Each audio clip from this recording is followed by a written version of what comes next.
Hello everyone, আসসালামু আলাইকুম। আজকে আমি এসেছি একটা সিম্পল বুলেট জার্নালিং আইডিয়া নিয়ে। যারা বুলেট জার্নালিং নতুন শুরু করতে যাচ্ছেন বা বুলেট জার্নালিং কি সে সম্পর্কে জানতে চাচ্ছেন, আশা করি তাদের ভিডিওটা ভালো লাগবে। তাহলে চলুন শুরু করা যাক।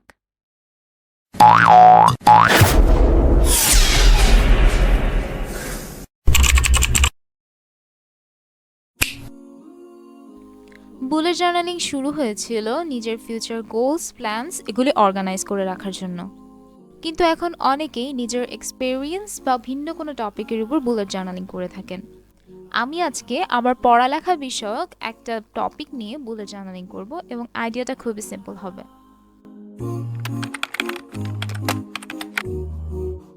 বুলেট জার্নালিং এর জন্য চেষ্টা করবেন যেসব ডায়েরিতে এরকম ছোট করে ছক্কাটা থাকে সেই ডায়েরিগুলো ব্যবহার করতে, কারণ এতে করে এখানে আপনি কোনো লাইন লিখলে সেই লাইনটা সবসময় সোজা হবে। আজকের জার্নালিং এর জন্য আমি এই ডায়েরিটা চুজ করছি। আমি প্রথমেই একটা পেন্সিল দিয়ে সিম্পল ফন্টে আমার টপিকের নাম লিখে নিচ্ছি। আজকের টপিকটা যেহেতু সিম্পল তাই আমি ফন্টটাও সিম্পল রাখার চেষ্টা করেছি। এবার আমি দুই পাশে দুইটা ফটো ফ্রেম টাইপের এঁকে পেন্সিল দিয়ে হালকা করে একটাতে হাইড্রোথার্মাল ভেন্ট আর আরেকটাতে রিফটি এঁকে নিচ্ছি। বাকি ছবিগুলো আমার লেখালেখি করতে করতে যা মাথায় আসবে তাই এঁকে ফেলব। এখন এই ছবিগুলো আমি ওয়াটার কালার দিয়ে 2 বা 1 লেয়ার রং করে নিই। জার্নালিংয়ে আপনি যে কোনো মিডিয়াম ব্যবহার করেই ছবি আঁকতে পারেন, তবে আমি মিক্সড মিডিয়া ব্যবহার করে জার্নালিং করতে পছন্দ করি। আর এটা যেহেতু ওয়াটার কালার পেপার না, তাই এখানে খুব বেশি ওয়াটার কালারের লেয়ার করা যাবে না, নয়তো কাগজটা ভিজে একদম নষ্ট হয়ে যাবে। হাইড্রোথার্মাল ভেন্টের ব্যাকগ্রাউন্ড করার জন্য আমি ব্যবহার করেছি ব্লু এবং পার্পল।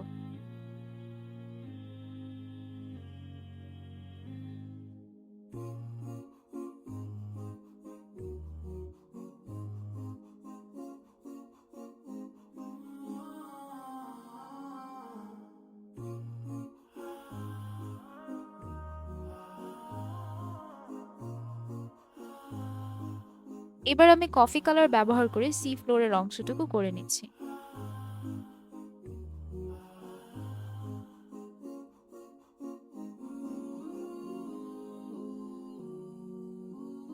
রিফটিয়ার পিছের সমুদ্রের অংশটা আমার একটু গ্রিনিশ রাখতে ইচ্ছে হচ্ছিল, তাই আমি এখানে ফেলো গ্রিন, ব্লু আর স্কাই ব্লু দিয়ে কালার করে নিচ্ছি।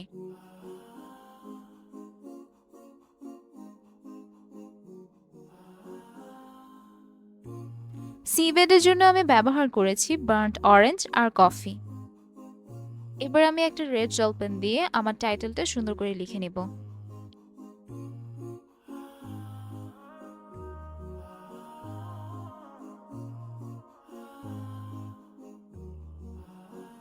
This is when I realized আমার লাল কলমের কালি শেষ এবং আমার কাছে আর কোনো লাল জেল পেনই নেই।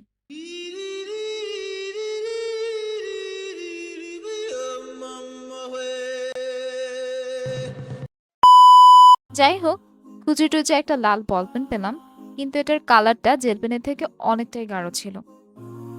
আমি চাচ্ছিলাম সিনথেসিস লেখাটা অ্যাটলিস্ট একই কালারের হোক, তাই বারবার এস এবং ওয়াই এর উপর লাল কলমটা ঘষছিলাম, কিন্তু তারপরও কালারটা কোনোভাবেই গাঢ় হচ্ছিল না। শেষে একটা ডার্ক কফি কালারের কালার পেন্সিল দিয়ে আমি ঠিক করে নিলাম।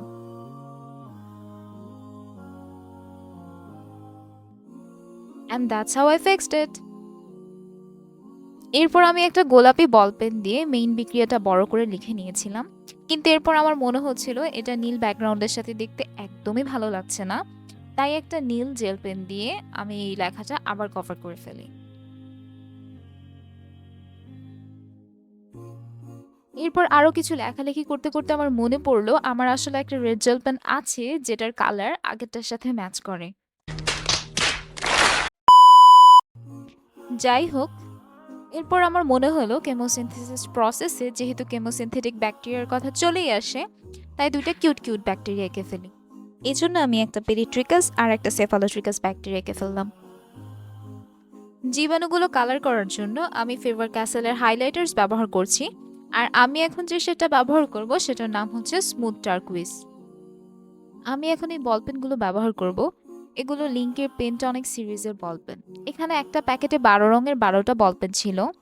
এর অনেকগুলো হারিয়ে গিয়েছে, অনেকগুলো শেষ হয়ে গিয়েছে, কিন্তু যেগুলি আছে সেগুলোই আমি এখন ব্যবহার করব।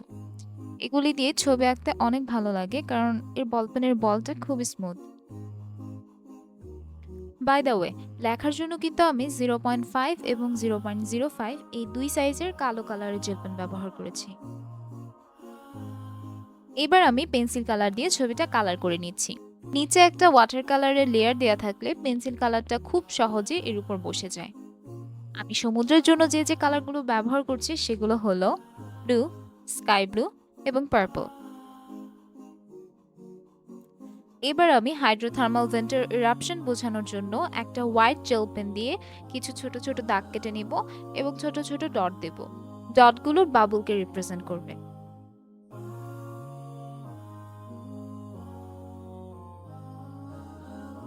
0.5 মিলিমিটার জেল পেন দিয়ে আউটলাইন করে নিচ্ছি।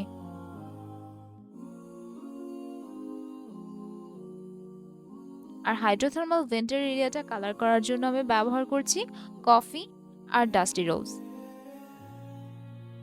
মাসলের ভিতরের অংশটা একটু অরেঞ্জ কালার করে দিচ্ছি।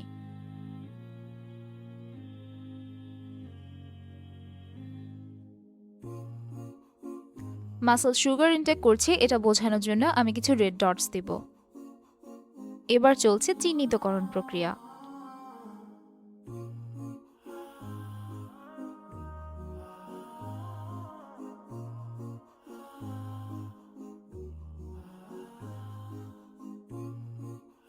বাকি লেখাগুলো লিখতে লিখতে আমি কেমোসিনথেসিস নিয়ে একটু সংক্ষেপে বলি, যেন আপনারা ধরতে পারেন আমার ছবির ফ্লোটা কোন জায়গা থেকে কোন জায়গায় যাচ্ছে। ফটোসিনথেসিসের মতো কেমোসিনথেসিসও একটা এনার্জি প্রডিউসিং প্রসেস, কিন্তু এখানে এনার্জি প্রডিউসিং এর কাজটা করে থাকে কিছু কেমোসিনথেটিক ব্যাকটেরিয়া। সমুদ্রের তলদেশে হাইড্রোথার্মাল ভেন্টের চারিপাশে এই ধরনের ব্যাকটেরিয়া অনেক পাওয়া যায়, কারণ হাইড্রোথার্মাল ভেন্টের ইরাপশনের সাথে হাইড্রোজেন সালফাইড গ্যাস বের হয়, যেটা ব্যবহার করে এই ধরনের ব্যাকটেরিয়ারা শক্তি উৎপাদন করে থাকে।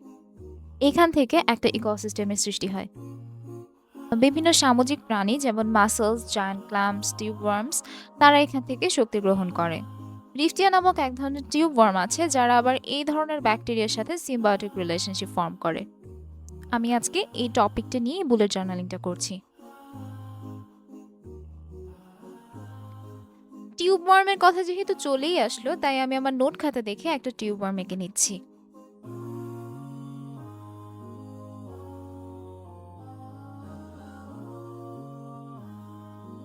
এবার আমি একটা 10B পেন্সিল নিয়ে হালকা করে শেডিং করে দিচ্ছি।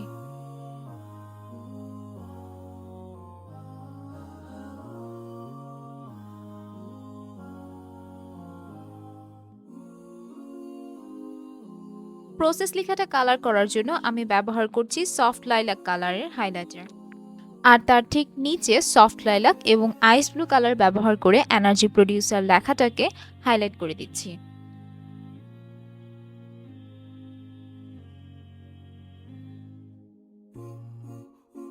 আগের মতো এটাও আউটলাইন করে কালার করে নিব।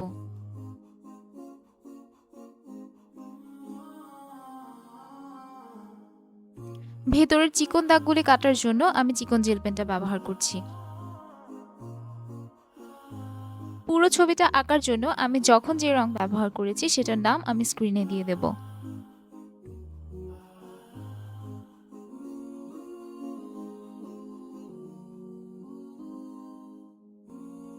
এবার ফটো ফ্রেমগুলায় একটু লেভিটেটিং ইফেক্ট আনার জন্য আমি একটা 10B পেন্সিল ব্যবহার করে একটু ছায়া এঁকে দিচ্ছি।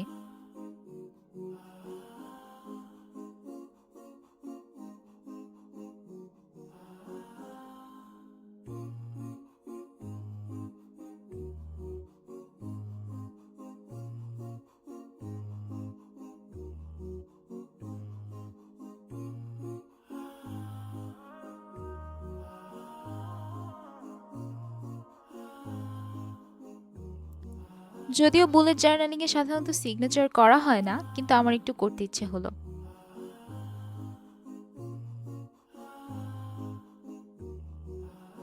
আর আমার ছবি আঁকা একদম কমপ্লিট। আশা করি ভালোই লেগেছে। এমন আরো ভিডিওর জন্য সাথেই থাকবেন। আসসালামু আলাইকুম।